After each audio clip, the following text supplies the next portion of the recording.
अस्सलाम वालेकुम। क्लास 4 मज़मून उर्दू उन्वान अच्छे शहरी। तो बच्चों हम लोगों ने ये चैप्टर पढ़ लिया था और इसका क्वेश्चन नंबर 1 अल्फाज मायने भी कर लिए थे। आज हम क्वेश्चन नंबर 2 कर रहे हैं।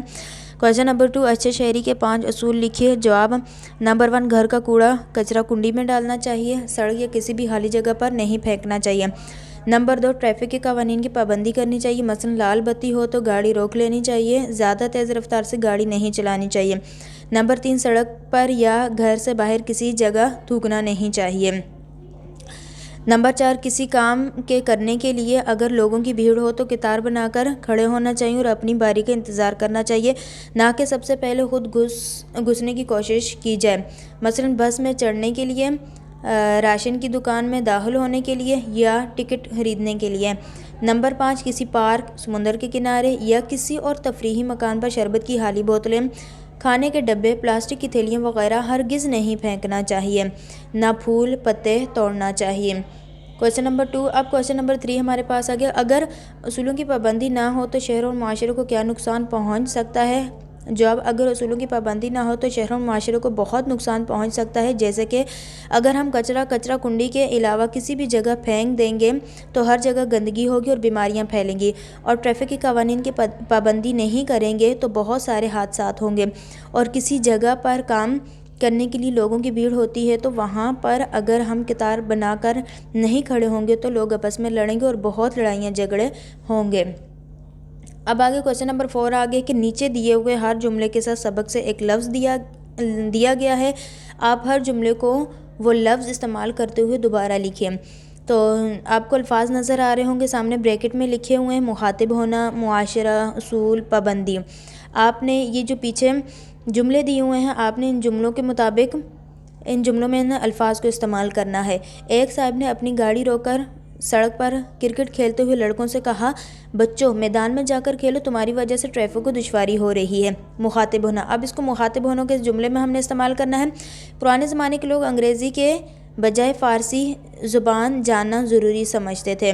तो आगे मुआशरा है, मुआशरे को हमने इस जुमले में इस्तेमाल करना है। हमारे घर में रात को सोने से पहले दांत साफ़ करना ज़रूरी है। उसूल, आगे उसूल है तो उसूल को हम लोगों ने यूज़ करना है। अम्मी ने हम सबसे कहा है कि हम हर काम वक्त पर किया करें। पाबंदी को हमने इसमें इस्तेमाल करना है। तो आइए देखते हैं कि अब आगे हम लोगों ने किया हुआ है। नंबर 1 पे कि एक साहब ने अपनी गाड़ी रोककर सड़क पर क्रिकेट खेलते हुए लड़कों से मुखातिब हुए, बच्चों मैदान में जाकर खेलो, तुम्हारी वजह से ट्रैफिक को दुश्वारी हो रही है। नंबर 2, पुराने मुआशरे के लोग अंग्रेज़ी के बजाय फ़ारसी ज़ुबान जानना ज़रूरी समझते थे। आपको यहाँ नज़र आ रहा होगा कि मुआशरा लिखा हुआ है, लेकिन यहाँ मुआशरा नहीं, यहाँ हमारे पास आएगा मुआशरे। अब हमारे घर में रात को सोने से पहले दांत साफ़ करना उसूल है। अम्मी ने हमसे कहा है कि हम हर काम पाबंदी से किया करें।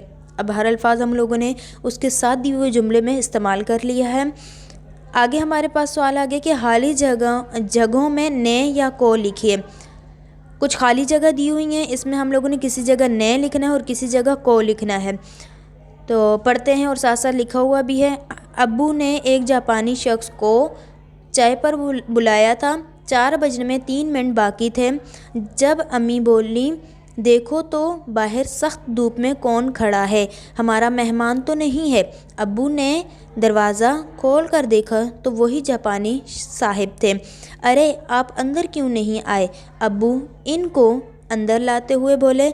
जापानी साहिब ने जवाब दिया, आपने 4 बजे बुलाया था, मैं जल्दी आ गया तो बाहर 4 बजने का इंतज़ार कर रहा था। 2-4 मिनट से क्या फ़र्क पड़ता है, आप धूप में तो ना खड़े रहते। अब्बू ने कहा, बात यह है कि हमारे मुआशरे में वक्त से पहले मेज़बान के घर पहुंच जाने को बुरा समझा जाता है और देर से जाने को भी। जापानी साहिब ने ज़रा शर्मा कर बताया। अब खाली जगह में ने और को सब लिखा हुआ है। अब आपका होमवर्क ये है कि आज का करवाया गया काम कॉपी पर लिखिए। आपने जो सवाल दिए हुए हैं 2, आपने वो भी अपनी कॉपी पर लिखने हैं। फिर उसके बाद آپ لوگوں کو جو جملے دیے ہوئے ہیں جن کے آگے آپ لوگوں نے مخاطب ہونا، معاشرہ، اصول، پابندی، ان کو استعمال کرنا ہے، تو سب سے پہلے آپ لوگوں نے اسی طرح ہی اپنی کاپی میں لکھنا ہے۔ ایک صاحب نے اپنی گاڑی روک کر سڑک پر کرکٹ کھیلتے ہوئے لڑکوں سے کہا، بچوں میدان میں جا کر کھیلو، تمہاری وجہ سے ٹریفک کو دشواری ہو رہی ہے۔ تو آپ نے سب سے پہلے یہ والا جملہ لکھنا ہے، پھر اس کے بعد آپ لوگوں نے جو جملہ میں نے لکھ کے دیا وہ لکھنا ہے۔ سب سے پہلے آپ نے غلط والا جملہ لکھنا ہے، پھر اس کے بعد آپ نے وہ صحیح والا جملہ لکھنا ہے۔ اسی طرح کرنا ہے یہ کام۔ اب اس کے بعد یہ خالی جگہ بھی سمپل خالی جگہ یہ آپ نے اپنی کاپی پر اتار لینی ہے۔ اب بالکل کام صاف ستھرا ہونا چاہیے، آج کی ڈیٹ کے ساتھ لائن ڈرا کی ہوئی ہونی چاہیے، سبق کا نام لکھا ہوا ہونا چاہیے، بالکل صاف ستھرا، نقطے شوشے اپنی جگہ پر ہی ہونے چاہیے۔ شکریہ، اللہ حافظ، اپنا بہت سارا خیال رکھیے گا۔